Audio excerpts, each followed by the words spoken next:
He was due back for winter quarter the next year. Wasn't here yet. So I thought, okay, I don't know where, I'd called his parents, laid down one night, went through our ritual as far as what we had used to be able to communicate with each other. Picture the face, look into the eyes, send the message. Okay? So I laid down, plugged in a tape by White Witch, or by a band called White Witch, to a song called Help Me Lord. And lo and behold, I go in, I picture his face, look into his eyes, same time I grab him by the shoulders and stand him up so I could see his entire body. Talked with him for a little bit. His girlfriend from the year before came through. We had a chat, song ended, came back, went about my business. That was on a Saturday morning, about 1 a.m. Following Friday, I call his house up. He answers the phone out of breath. Dude, where you been? He goes, well, tell you the truth, I knew that was you. And so I ran in to answer the phone. I said, cool, still got it. He says, yep. I said, a couple hours enough time to come over? He says, yeah. So I went over, picked him up, talked to his parents for a little bit first, got outside in the car, turned to him and said, hey, did you catch any flack last weekend? He looked at me right square in the eyes and says, yeah, you son of a bitch, you woke me up out of bed. And I said, what? He said, yeah. I was laying there, sound asleep. Now the cabin that he was in, no heat, no running water, no nothing, no electricity. He said, you grabbed me, but somebody grabbed me by the shoulders, sat me up in bed, and I opened my eyes up, and there was your face. And behind your face was Carolyn's face. I talked to you for a few minutes, you guys split, I went back to bed. And he put it nearly that casually.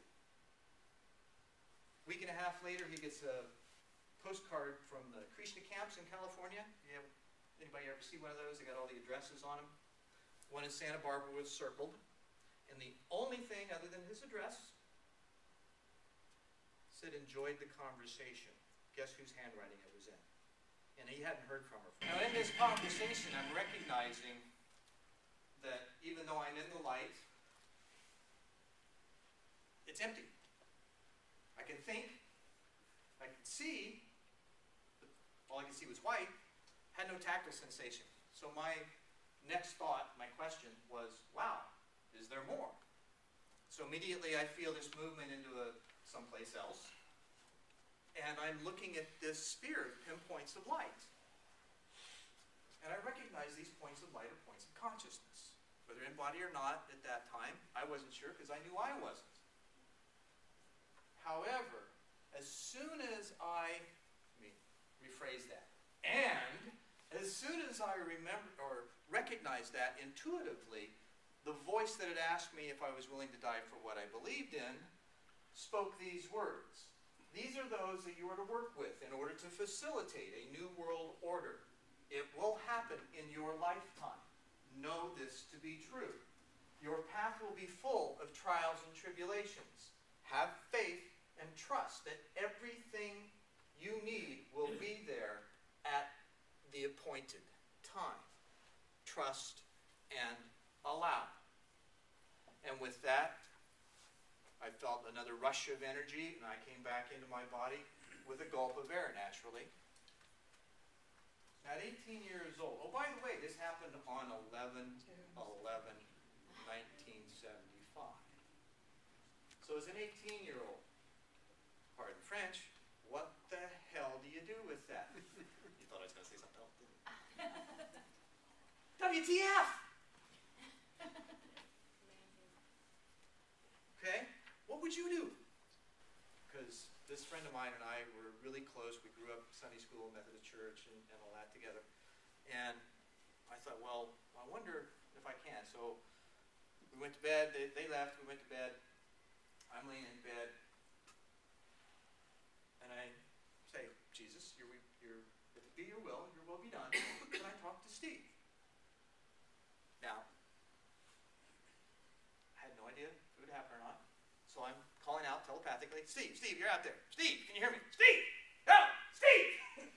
Oh, there's a few Steves out there. Yeah. So his nickname was Blab. Hey, Blab, you're out there! Bruce, is that you? That's my given name. Yeah, man, where you at? Bing! Right in the center of my vision. raised up off her pillow and said, "What are you doing?" I said, "Nothing, why?" She goes, "I just saw Steve's face, and he wouldn't go, I tried blinking my eyes, he wouldn't go away. All I could do was cry." Can you imagine what that would feel like? And I said to her, "Okay," scientist comes out, "All right, the body loses 4 to 6 ounces of weight immediately upon cessation of life. Medically proven. Okay? Weight has mass, mass has form. I wonder if we can see him with our eyes open." She says, "I don't know, scares me. I'm going back to bed. You do whatever you want." Okay, cool. So I laid back down, closed my eyes. "Hey, Black man, can I see you?" And actually, I did close my eyes. I kept them open. And I see this mist begin to form at the end of the bed. Pretty soon, here he is. Long hair, flannel shirt, jeans, just like, usual. And the guy's 6'4", so he's a little taller than me. And he shows up, and pardon the French, but I said, "Far fucking out, man, this is great. Tell me, can you travel with a thought?" That's the first thing that came to my mind. He said, "I don't know. Trail's going out of the room. Trail's coming back into the room. They're standing in." So, again, the superlative. I said, "Now wait a minute. I know how powerful my mind can be. Am I actually seeing you, or am I projecting your image just to appease my mind?" About that time, on the end of the bed, I looked up, and he's got his hand in his chin, smiling at me like a Cheshire cat. He says, "How's that?" Freaked me out. At that point, I had to get up. I could no longer lay there with that kind of energy running. So I got up, put some clothes on, went for a walk, talked to him for a couple more hours. I'm now working at another aerospace facility, Derek Pneumatics, and I'm going to work, and I hear something on the radio about the harmonic convergence. It's 1987. Okay, this is the week of. My solar plexus just started going like this, and I'm like, "Oh boy, well, okay."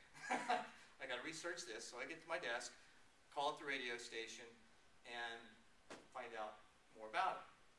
So, well, you can get you can call the Crystal Castle in Sedona, they know more, or you can pick up an article. It's an interview with Jose Arguez at Changing Hand Bookstore, which was then in downtown Tempe, and that's all we know. I said, okay, so got on the phone, called my wife, said, "Hey, let's go camping this weekend." Tried to sneak her into it without telling her anything. And so we made those arrangements. Saturday morning comes, I'm packing things up. My daughter, then, let's see, it was 87, she would have been 7, brings me this bag of limestone pieces from the drive that we were, the larger ones. She says, "Here, Daddy, you need this." I'm like, "Okay, cool, thanks, Crystal." Put it in the trunk, took it with us. Stopped at Crystal Castle on the way. She got a piece of amethyst. We pull in, unpack. Crystal and I go find a nice flat rock, and we put those stones that she got out in a hexagram and with a circle around it. There were exactly enough stones for 6 legs in each hexagram and 18 in the circle. And we put her amethyst in the center of it. So we all went to bed. I read the article, the interview with Jose, and got some very interesting things from it. One of them being that you could see the rotating feathered serpent medicine wheels above the gathering places around the globe. I'm like, "Oh, cool. I don't see that." Because lots of times I don't see a lot. I do see sometimes, but not very often. So, put all the kids to bed. We have 4 at the time. And no tent. I climb the sleeping bag. Next thing I know, I'm going to leave the little parts out, but next thing I know, I open my eyes up, look into the sky, and I see enough points of light clustered together that it looks like I'm sitting at the foot of the Buddha. As soon as I recognize that, I hear, "We would like to channel energy through your body into the planet, and in return, we'll answer any questions you have." Yeah, come on, let's do it. I was just on it. Would you be? Yes. Conversation falls quiet, and I go back to that eternal question that I've had. I closed my eyes, I went inside, and silently I asked, who am I?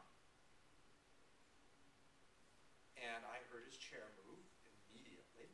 I opened my eyes up, turned to look at him, locked on his eyes, and the first words out of his mouth, "You are Zendor." Same instant, second sight kicks on. I see a starscape with this huge stone arched doorway and a thick wooden door slowly opening towards me. And I hear, "Door to what is?"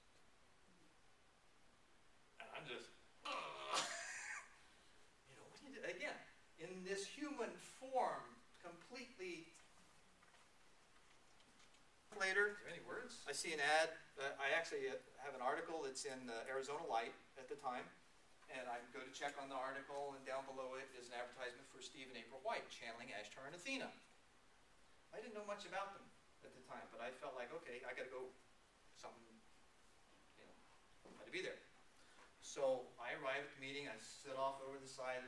It's a room much like this, only a little longer, and there was probably 3 times as many people.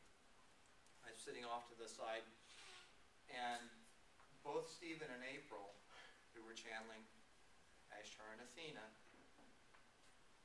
90% of the time they were looking directly at me, eyes closed or eyes open, didn't matter. And I'm sitting there thinking, WT, yeah, what is going on here? So I didn't say anything to them afterward. Beautiful people. I don't know if anybody knows Steve and April. Blonde, blue-eyed, Adonis, and she's not much shorter. Just unbelievable energy in them. So, but as Steve's channeling Ashtar, he's going through all this stuff about the administration of the Galactic Federation, and I'm getting it, and I don't know why, but I'm getting it. Belonged to the New Age Alliance at the time, which was a member group of a bunch of different spiritual organizations, New Age businesses, classes, whatnot. 35 member groups altogether. And so I'm their investigator. I go out and for people who want to join the group, I go out and make sure that their ethics and value systems are what we want, because we're wanting to put a unified field view, if you will, of what the New Age is about, accountability and responsibility to the public. So I go see this guy named Lauren Schmidt, who's channeling Jabbar. I take my oldest daughter, Crystal, again, who's now 9, and we sit in the back of the room, and Jabbar starts channeling, has his eyes open, and answers several questions of people, and then comes over, stands right, I've got several people in front of us, but he stands right in front of me and looks me directly in the eyes, and he says, "You still wonder who your parents are, don't you?"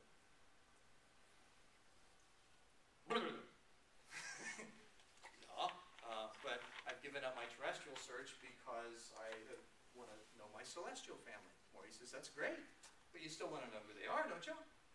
I said, "Well, yeah." He said, "Would you like to know their names?" And I said, "Sure," not knowing what I was going to hear.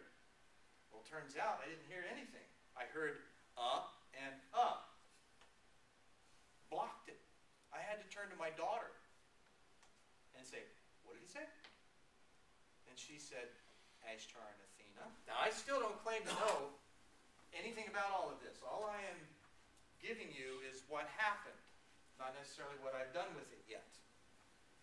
So this is all just coming into my lap, and I'm just trying to juggle the glass balls, and let the rubber ones drop where they may.